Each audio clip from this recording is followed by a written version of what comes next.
project that takes the centenary of World War I as an opportunity to explore the contested and changing definitions, limitations, and obligations of citizenship, both in terms historically and in our current historical moment.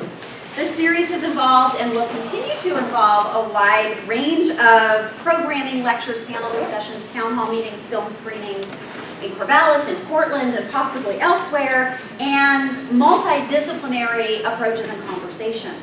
The initiative is a collaboration between the School of History, Philosophy, and Religion and a number of other entities. I'm going to list a few of them quickly. OSU Special Collections and Archives Research Center, the School of Writing, Literature, and Film, the School of Arts and Communication, the School of Language, Culture, and Society, the School of Public Policy, and the Center for the Humanities, among others. Okay, and I hope that some of you will join us this weekend at the Center for the Humanities for a really exciting and full conference at which undergraduate and graduate students are presenting research around the theme of citizenship and crisis. A variety of analytical lenses. We have students from writing, literature, and film, from history, from anthropology, a wide range of arenas from shipbuilding in the Civil War era to global girl power and anything in between. And given that, it seemed appropriate to kick off the conference to think about more generally how some of these numerous sorts of disciplines and methods and approaches tackle the kind of problematic and multivalent concept of citizenship. And so I'm going to introduce all of our panelists, and then each panelist will speak for 5 to 7 minutes-ish, and then hopefully we'll have a conversation, and none of us know what the other is talking about, so it should be interesting. Christina León is Assistant Professor of English, and her central research and teaching interests are hemispheric American literature, with a focus on Latino, Latina, Caribbean, and diasporic writing, as well as feminist theory, queer theory, and performance studies. Crystal Boson, who is not here yet but should be running in, is Assistant Professor in Women, Gender, and Sexuality Studies. Her research and teaching explore the intersections of race, gender, sexuality, and religion, topics she also tackles in her work as a poet and as an activist. Tim Jensen is Assistant Professor and Director of Writing in the School of Writing, Literature, and Film, and his research centers on rhetoric and is currently concerned with re-examining rhetoric's approach to pathe, the passions of persuasion in social movements. Megan Spencer is a first-year master's student in the Women, Gender, and Sexuality Studies Department at OSU, and her research interests include Black women's literature, Black feminist geographies, and notions of historical trauma and ancestral memory. And she's also the student organizer with the Black Dinosaur Collective on campus. And I'm Marisa Chappell. I'm Associate Professor of History, and my teaching and research interests, I'm reading my teaching are modern U.S. politics, social policy, and the political economy of race and gender. So with that, I'm going to turn it over to Christina to get us started. Thanks so much, Marisa. So I wanted to start, since this is let's see if this is going to work from here. Yeah, it will. Okay, so the first vignette, I have 2 vignettes because I have too many disciplinary affiliations for a concrete methodology, so excuse the fragmentation. So the first vignette is titled Citizenship in Crisis. Citizenship and Crisis. I can't help but always misread this prompt title in aegis as Citizenship in Crisis. To be sure, the 2 fields to which I belong, in addition to literary studies, in which my scholarship thrives, are queer and Latino studies, 2 fields which, by the sheer force of their nominalizations for the category of citizen into crisis. And I can't, while I am currently teaching American literature courses, which include the works of W.E.B. Du Bois, Langston Hughes, Gwendolyn Brooks, and James Baldwin, to name a few, not think about the literary legacy of calling this so-called America, a name which co-opts an entire hemisphere into its nation-state, and not think about the overwhelming historical resonance of Baltimore with Mississippi, with Harlem, with Haiti. The relational forces that speak between these disclosures, or rather discourses, ensure that any methodological relationship to citizenship can't be put anywhere but in the thrall of crisis that calls into question any sealed-off, sovereign notion of a proper citizen that it protects.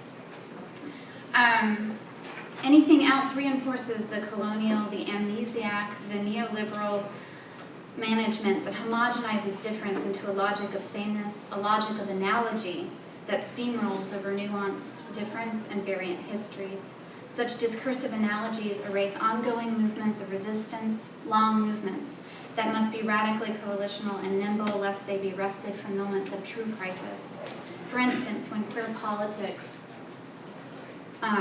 which started in riots, the Stonewall riots, right, and the Compton riots in San Francisco, gets subsumed under the univocal imperative of marriage, we see the movement represented as a demographic advocating for same-sex marriage on the steps of the Supreme Court, while Baltimore asks to have the right to be both black and alive. So that is my first vignette. Vignette 2. So the vignette 2 is the right to opacity, thinking through the rising visibility of queers and Latinos. Crystal, you should come join us. I often think about the questions of visuality and the politics of representation in relation to queer Latinidad, and Latinidad is just Latino-ness, right, at this moment. While queers are increasingly visible on the U.S. national stage via the redundant, persistent framework of marriage, and Latinos appear as the new darling demographic for both Democrats and the GOP every 2 or 4 years when they try to appeal to a relevant populism, queer Latinos do not yet appear to be a crystallized demographic in the media or in mainstream politics. There are exceptions, to be sure. Let's see. These were supposed to be my epigraphs. So we clamor for the right to opacity for everyone by Edward Glissant. And I'll just leave those behind me for a second. Saying Latino is an exercise in opacity, and I would like to allow for the possibility of non-meaning and non-knowledge as queer strategies from Nicolas de Villiers. Okay, next one. Much more exciting. But more often than, there are exceptions to be sure, Ricky Martin and the reliably consistent casting of Boricuas, Puerto Ricans on RuPaul's Drag Race. But more often than not, the metaphors are mixed. We have Gloria, who appears as the Latina excess, who brings drag and camp to the otherwise tidy and sterile and whitewashed queering of family in NBC's Modern Family. And perhaps in a more savvy fashion, the Dreamers campaign has resignified the closet metaphors in regard to citizenship, urging strategic and politically urgent stagings of coming out. The mixing of metaphors through the convenient politics of analogy seem to have more cultural purchase than when in conjunction in the mixing rather than addressing the two categories occurring simultaneously. This mixing of metaphors often answered to a political program which readily explains phenomena through analogy that is often asymmetrical. So there isn't yet exactly a sedimented public discourse or media discourse or focus on queer Latino visibility. And this may be a felicitous event, one that gives us a temporal space within which to see how and why the two categories are in fact parallel figures, queer and Latino. Together they are often rendered opaque. The categories themselves describe the loose ends of identity. We will recall that Latino itself is a relatively new and unstable category that describes less a particular ethnicity or race and more a set of structures of feeling, the affective sedimentation of being deemed brown in a world that at once conjures and fears the category. And queer too signifies the frayed ends that border the fabric of gender and sexuality. The discursive aims of both queer and contemporary Latino studies often point to these spaces of dissonance in order to put pressure on the logics that require wholeness, transparency, and univocal logic. Likewise, thinking about and through the Caribbean at a time when political discourse was flooded with the promise of rights and multiculturalism, Francophone Martinican writer and thinker Edward Glissant considers the place of literature, and more specifically poetics, to be a realm within which sustained encounters take place if we can hold on to relational difference without reducing it to transparency. In such a political landscape, he writes, quote, "We clamor for the right to opacity for everyone," end quote. Glissant puts forward this right to precisely undermine a discourse of rights that needs to fully know, that needs to fully staticize those that it seeks to protect. Opacity instead would look at difference not through a flattening out that renders difference falsely as sameness, but would pay attention to what Glissant calls the texture of the weave. I find opacity to be a particularly motivating ethico-political concept for queer and Latino studies at this juncture, and for radical minoritarian politics more broadly. These errant and rhizomatic paths spread open-endedly into relation, a system that for Glissant is not a closed notion of totalitarianism, but is dynamic mode of existence that underlies the constantly shifting terrain of encounters, of events, and politics. Relation for Glissant has no ideal, no unity, but instead a multiplicity of diversities. Here, Glissant echoes contemporary concerns in Latino studies, best crystallized by Cristina Beltran's work in The Trouble with Unity. Beltran poses the unity and demographic creation of a Latino sector as a convenient and oversimplified homogenization of an otherwise diverse, fragmented, and contestatory set of subjects. She shows how the amalgamation that is Latinidad poses itself as a sleeping giant. Right, and you can see that in our political cartoon. A leviathan that cuts both ways. On the one hand, Latino elites have used the overarching term to guarantee some semblance of rights and political purchase. On the other hand, conservative fear-mongering has used the term to amalgamate a threat and wash over inherent differences. This is what we hear when we hear the consistent browning of America that never seems to happen. In short, both attempts at using the term politically invoke a giant that never seems to have gigantic agential success. The trouble that such a term incites is not only the homogenization that tries to take many disparate groups, Cubans, Puerto Ricans, Dominicans, Mexicans, Chicanos, Tejanos, Nicaraguans, Peruvians, Argentines, and the list goes on, under one identificatory aegis, but also the supposed transparency of the term, the ability for it to reference one specific demographic clearly, with force, and to communicate their desires, aspirations, political leanings, and material needs as one. Rather than seeking shelter in a unity that silences dissenting opinion, Beltran invokes the notion of Latino as a verb that seeks to grapple with the trouble, the heterogeneity, and the agonistic democracy that it provokes.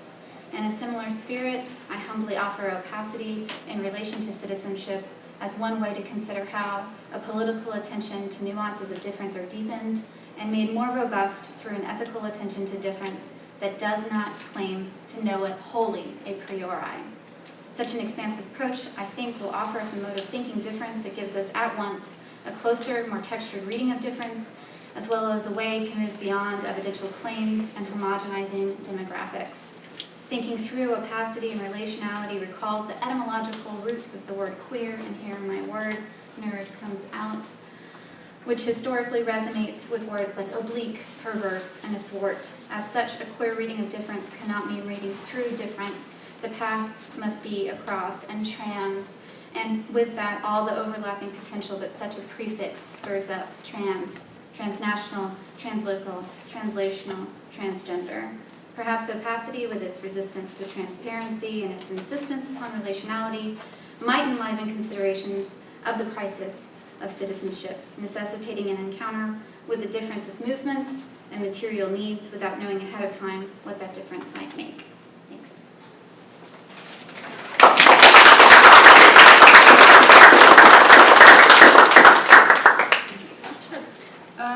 Okay, so I am a student in Women, Gender, and Sexuality Studies, a graduate student, and that's a very broad and sort of interdisciplinary field.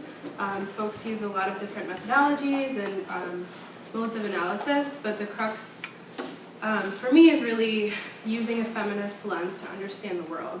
And I think that the notion of feminism in that is like just as broad as the category of WGSS itself. But for me, it's really about thinking about systems of power and systems of violence and paying attention to the ways that those systems operate and how they present themselves in people's lives, which I think is an extremely relevant point to make when you're thinking about citizenship. So some of the things that I've been interested in terms of research have been reading a lot of Black, queer, and feminist literature and theoretical work, and to think about the many different violences against Black women and kind of thinking about like whether it's discursive violence or epistemological or spiritual or sort of state-sanctioned physical violence, but to think about how those violences are built into the structures that shape our lives. So that's sort of what I've been thinking about during this first year of graduate school. And so this has pushed me to think critically about anti-Blackness and kind of the depth of anti-Blackness and the roots of it in this country in particular. So my research is that I'm interested in thinking about sites of violence in Black women's lives as a way to demonstrate and understand how slavery and settler colonialism are mutually constructed and dependent upon one another in the formation of the United States. And this is a really important question to thinking about like citizenship and who has a possibility of being a citizen and who has a possibility of belonging. So one of the theorists that I've used and thought about extensively her work is Tiffany King. So in her dissertation, which is called In the Clearing, Black Female Bodies, Space, and Settler Colonial Landscapes, she suggests that Black fungibility is a framework for understanding how Black women's bodies exist within the settler imaginary. And she suggests that they sort of exist for like this potential for limitless wealth and expansion, that is the way that Black women have been positioned within the project of settler colonialism in the United States. So she writes, the Black female form in the New World appears as a metaphor for terra nullius, the plantation or the planting of settlements, unfettered access to property, and the unending reproduction of bodies and lands. So in this way, the enslavement of Black women's bodies has been integral to the construction of the settler state, particularly when you think about like reproductive and sexual violence and labor against Black women and the way that that's been used to create wealth for the empire, as well as a kind of discursive violence of creating how Sylvia Winters talks about the categories of the human and the way that like those categories are never historically, and I would argue still are not possibilities that are attainable for Black folks in the United States and Black queer folks and women in particular. So with this kind of understanding of slavery and its legacy and how it's used in the building of empire, we can see how Black women have been written out of the possibility for belonging in the United States in any way that's like humanizing. So basically, I'm interested in like echoing the point that's been made by a lot of different scholars and activists that in order to resist anti-Black racism, we also need to challenge the settler state itself and to think about seeking solutions to racism that exist outside of the settler state, outside of the United States, because it's inherently and fundamentally anti-Black. And so that is to say that the history of anti-Blackness in the United States is not like an anomaly, it's actually foundational to the construction of the US. So in terms of thinking about citizenship, it might behoove us to consider other possibilities for belonging that don't assume the continued existence of the United States, and to let us think about other possibilities for the future and what that might look like. So one of the things that I've been thinking about a lot lately, attending different conferences and hearing different activists and theorists speak, is the importance of imagination in doing radical social justice work. And so I'm thinking like in my own life what that means to have an imagination as an artist and as an activist, and then how to bring imagination into my scholarship as well. And I think that when we're thinking about citizenship, the way that this is really important is because it can force us to kind of push ourselves to think about citizenship and this idea of belonging, and imagine different ways of being accountable to each other and different ways of being responsible for each other that don't kind of reify the violence of the United States. And so really thinking about citizenship in many different ways, in the ways that it kind of, as an idea, perpetuates violence.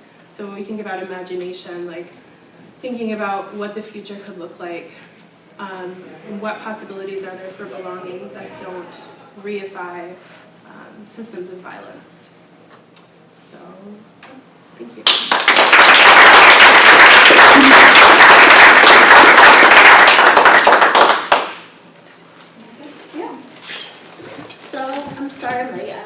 attending the SLCS conference right before this, and I hope I missed all the What Are American Studies conversations, because I'm taking up those in my doctorate. So,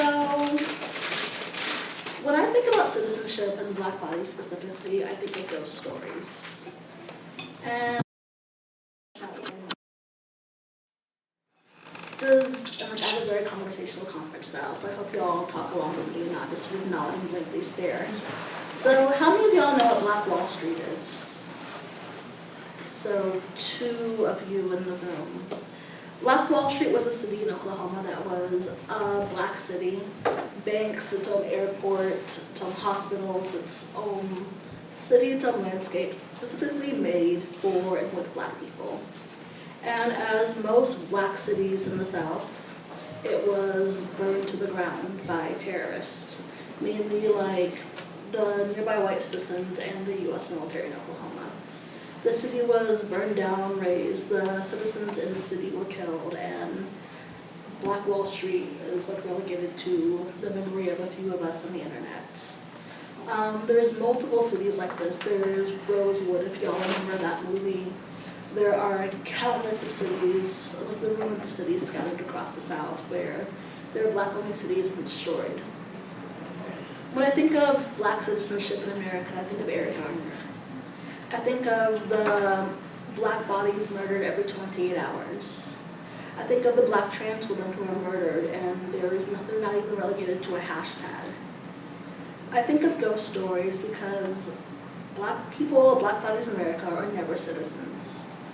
The idea of being a citizen is relegated to having protections, having trust, having love.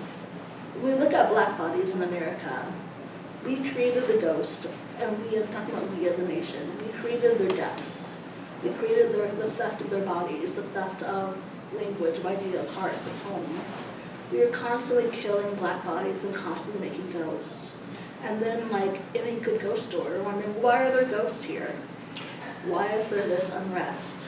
What can we do to exorcise this haunting of blackness from American landscape? Citizenship is not a thing relegated to black bodies because we protect citizens. We trust citizens. We expect citizens to have the right to life, and that is not what blackness is awarded or considered. We don't even acknowledge the ghost we have created. Instead, we walk around our nation with blood on our hands and blood in our mouth, and like wondering, why are we haunted? And so, in the courses I teach, I consider myself not teaching classes and not teaching texts, but having conversations with ghosts. I teach Janelle Hobson because I bring the bloody ghost of American history and the bloody ghost of like black bodies into the classroom. And I talk about how our nation wants to erase the futurity of black women. We want to not only erase the past and the blood of black hands, we want to erase black bodies from the future. We want to erase black bodies in the present. Citizenship is not for black bodies. Ghost stories are for black bodies. Ghost stories are for black landscapes. And so I think about futurity a lot in terms of citizenship.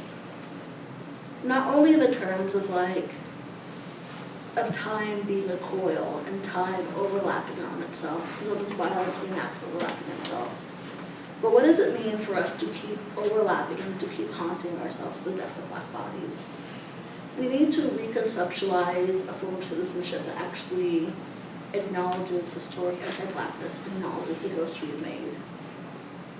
And what I struggle with in my courses and what I struggle with in my research is finding ways to sit with that ghost. I'm really interested in and invested in my own work and in my teaching and sort of cyber citizenship. And not just like people being activists and being visible and online. I do a lot of work on Tumblr, where they should basically cut me a check at this point in my life because I'm always repping Tumblr. But I think Tumblr is a site where citizenship for black bodies can be enacted because as of right now, it is still loosely controlled and loosely moderated, and blackness can embody and express itself in very interesting ways, like the blackout that just happened. like doing online activism and reblogging GoFundMe accounts for activists who've been arrested and brutalized.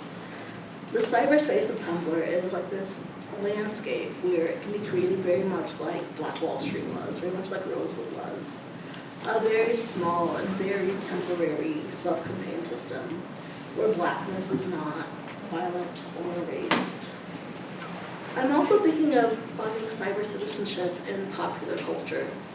I don't know if we have any Key and Peele fans in here, but they just did a new skit about Negro Town, where it was a character was being brutalized by the police, and the police slammed his head into the car door. And when he blacked out, he went to this magical space where blackness was not policed and brutalized, and black people could actually live in this utopic landscape, where it's not even utopic. It's just where black bodies can exist and live as citizenships. It's basically like a black version of Corvallis. So, I'm imagining spaces like that as a way to conceptualize citizenship for black people. Because the way our nation is set up, the way like authors like Janelle Hobson, Bell Hooks, and Sada Shakur talk about America, and like when I say America, I mean North America, our colonial landscape, stolen land. This is not a space that will ever allow black bodies to be citizens. This landscape is not a space that will never let black bodies not be ghosts.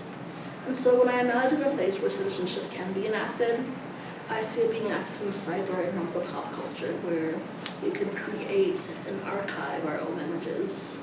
In the cyber realm, we can write our own eulogies. We can put forth our own images to say, like, even though this larger real-world cultural system is brutalizing us and murdering us and acting this genocide, this is a small space where we can be alive and narrate our own lives. So that's my thoughts on citizenship right now.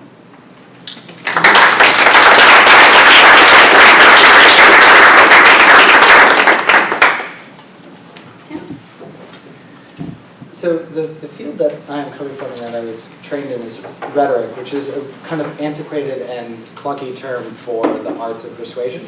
That's the fifth pocket definition of it. If we expand it a little bit more, rhetoric is all about the ways in which symbolic acts, so whether that is a word, an image, anything that is used to communicate, actually goes ahead and shapes belief and behavior. So the first thing a rhetorician would do with the concept of citizenship is kind of move away from the notion that we could actually find out what is citizenship, right, and go looking for some type of stable, essential notion. And instead would ask, how has citizenship been defined? How is it used to enable certain people to speak? How is that concept and that term specifically used to silence others? So within rhetoric studies then, everything turns into a verb. And so I'm heartened by all the presentations here that have either explicitly or implicitly gestured to how citizenship is something that is written and spoken into being. And I think everyone here in the calls for a different kind of citizenship also suggest that it's something constantly in evolution and in flux. So I'm going to completely dodge the question of what type of methodologies does your field bring to a question like citizenship, because rhetoric is one of the oldest formalized centers of study. So we're dealing with a type of academic thought that has been around, I would say, about 3,000 years. So in asking what type of methodologies could be summarized in an approach to citizenship puts me in a very difficult position, you know, when you're dealing with a type of academic body that is about 1,000 years older than Christ. Now what I will say is, in the traditional narrative of where rhetoric starts, which is not to say it's the one it is, most people point to Athens, Greece around 500 BC. And the link between citizenship and rhetoric is direct. And in that, I mean, it is direct democracy that brings about a formalized study of rhetoric and also at the same time a notion of citizenship. So direct democracy as opposed to representative democracy. Anyone here can speak on this probably better than I can. The basic is you represent yourself. There is no lawyer. You do not have a political representative who either speaks your desires or complaints to the state, or if your estate itself is in trouble, guess who's the one in court defending yourself? It's you. So you can see where instruction in the arts of persuasion suddenly becomes very, very important.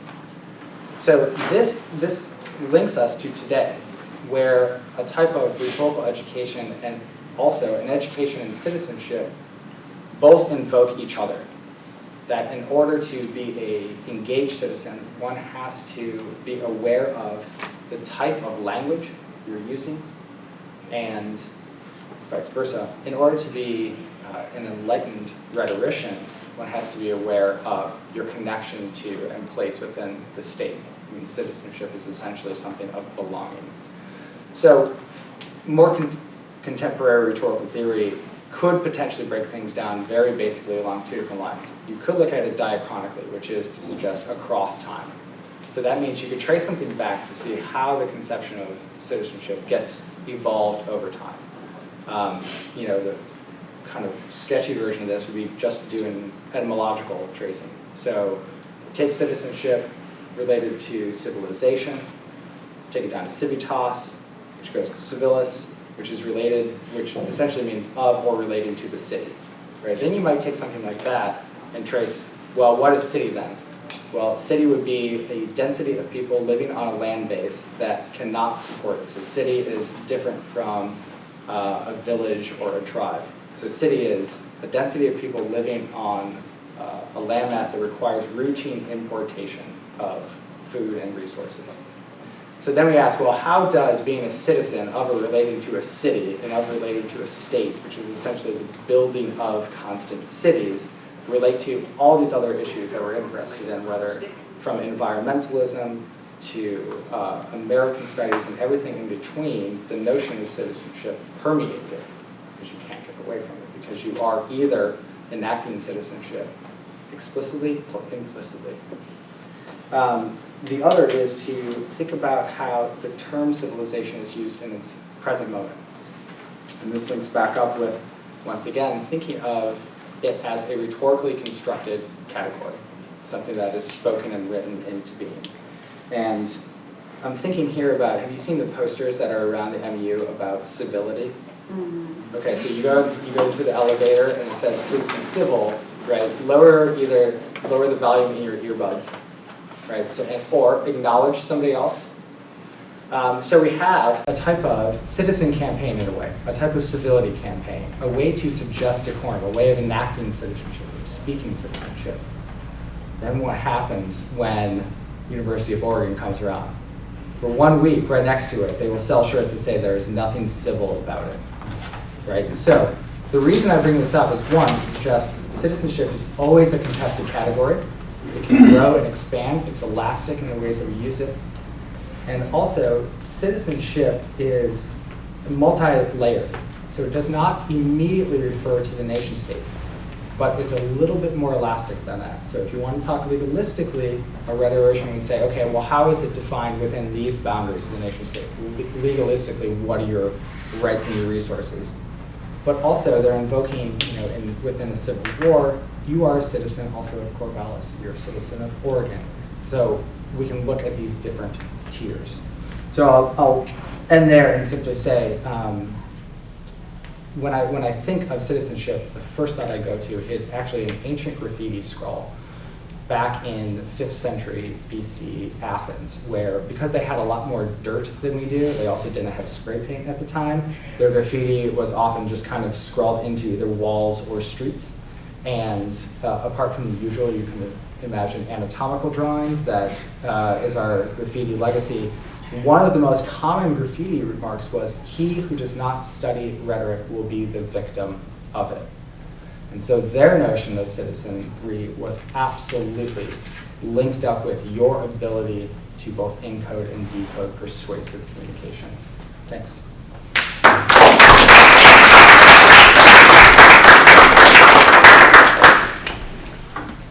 Right, so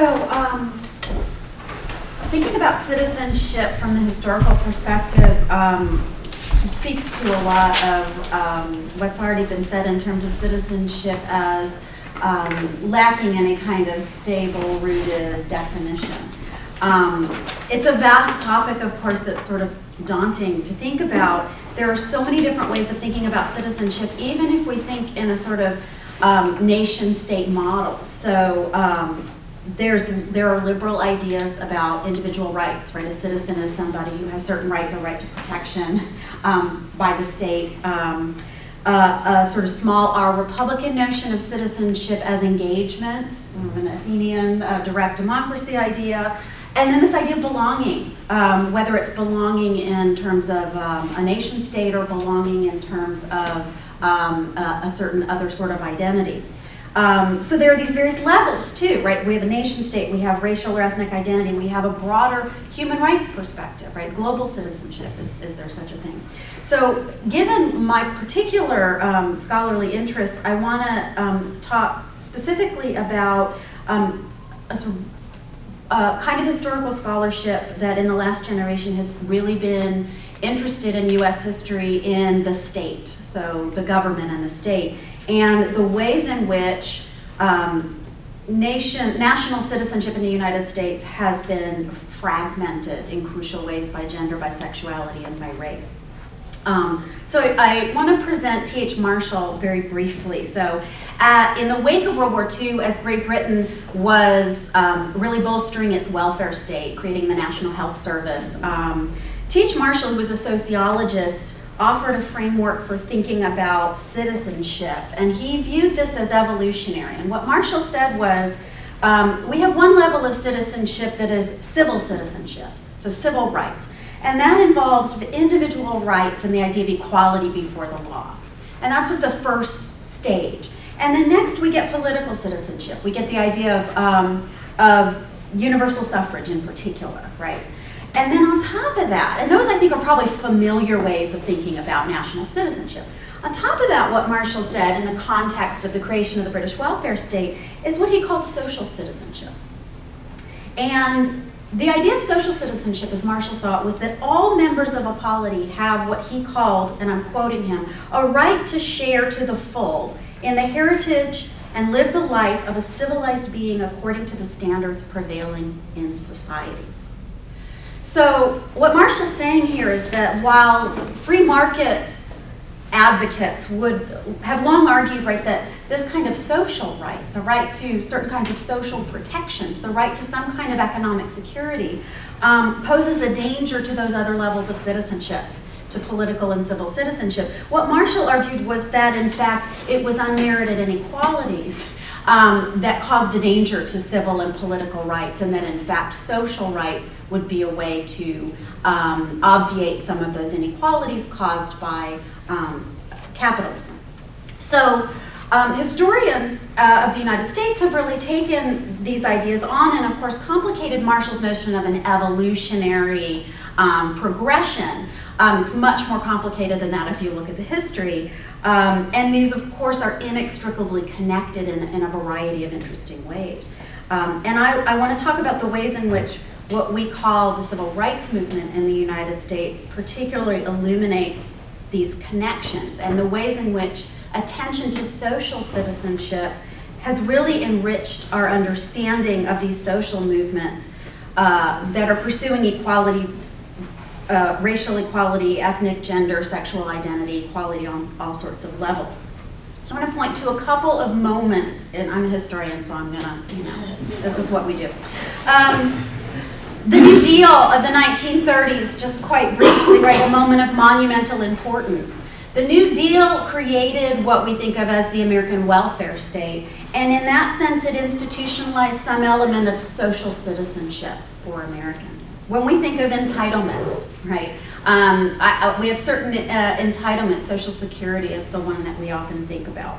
But the New Deal institutionalized a fragmented social citizenship rooted in a fragmented political and civil rights. So Eileen Boris, the historian, says that what we get is a racialized, gendered state because of existing fragmentations. So, for example, just a very concrete historical example here. Key New Deal programs, including old age insurance, which is what we think of as Social Security, unemployment insurance, Fair Labor Standards Act protection, minimum wage, maximum hours, abolition of child labor, the National Labor Relations Act, or the Wagner Act, the right to unionize and bargain collectively. All of those crucial social rights that were established excluded key sectors of the economy, namely agricultural and domestic labor. So some 60-something% of black workers, some 85% of black women workers were excluded from these crucial social rights. Why were they excluded? You can imagine, probably, rooted in lack of political rights. So because African Americans had been denied the right to vote in the South, white Southern Democrats who were white supremacists got elected over and over. They held key congressional positions. They were able to scuttle any New Deal legislation they wanted, and so we had to kowtow to what they had to say. The design of our welfare system, social rights, are rooted in labor market participation. We don't even think about this because this is how we do it, but if you look at welfare states elsewhere, by dint of being a citizen or even by dint of being a resident in that country, you have social rights to health care, to compensatory aid, right? In the United States, these programs are rooted in labor market participation. So on the one hand, your position in a segmented labor market determines what kinds of protections you have. And on the other hand, those who are unable or don't have access to, or for a variety of reasons aren't participating in the labor market, and this has particular gender connotations, don't have the same access to those kinds of social rights. And then we have the terms of inclusion. So people who are left out of those crucial social protections are left to rely on, if they need, discretionary public assistance, or what is considered welfare programs, if they can even get that. So it's not just that certain groups are excluded from social citizenship, but the way they are included in the welfare state leads to a stigmatization. Okay? The post-war expansion of this welfare state only deepens these sorts of fragmentations. So the GI Bill, all of the benefits of education and home loans, etc., through the GI Bill, overwhelmingly, of course, benefited men. Women secondarily as wives and dependents of men, and also deeply racialized, right? White men benefited a lot more than black men, and I can talk about particulars of why that is, but I don't have time. Federal housing policy encouraged residential segregation by subsidizing all white suburban development, by defining black and racially mixed neighborhoods as unsound investments. This has long-term consequences in terms of access to public service, access to areas of job growth, access to wealth accumulation, which in the United States is crucially tied to home ownership.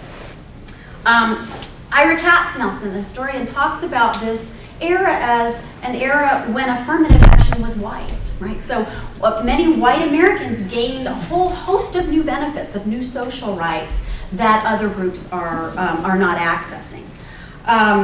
Okay, Margot Canaday, the historian, has talked about what she calls the straight state. So she's talked about the ways in which immigration policy, welfare policy, and what's the third one? Federal veterans benefits have institutionalized a heteronormative system and excluded and disadvantaged gay men, lesbians, and other non-normative sexualities. So the very policies of social citizenship that allowed families of white male workers to attain a middle-class lifestyle in the post-war era actually deepened inequalities rooted in race, gender, and sexuality. And just to kind of summarize this, understanding this history, this trajectory of social citizenship is really crucial for understanding political history in the modern United States in several important ways, and I'll just point to a couple. The common narrative of the civil rights movement, which is a classical phase focused on desegregation and voting rights in the South. That's important, right? But when we take a step back and we look at what historians have been talking about as a long civil rights movement, what we see is that access to that social citizenship has always been a central goal of that activism. So it gives us a much more robust understanding of what the Black freedom movement has been.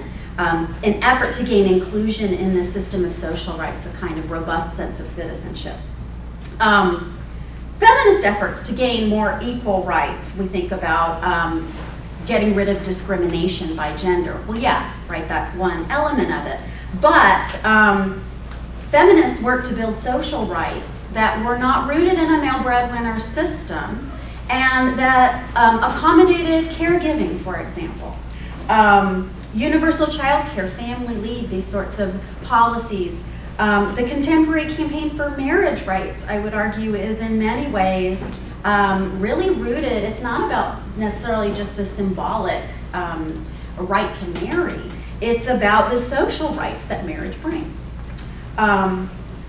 It also helps us understand this broader turn against the welfare state and against the public sector in general that we've seen in the last half century of US history. Anti-welfare politics are rooted in the racialized fragmentation of social rights. Some social and economic benefits are viewed as entitlements and others are viewed as unearned charity, right? And that fragmentation is racialized, that fragmentation is gendered.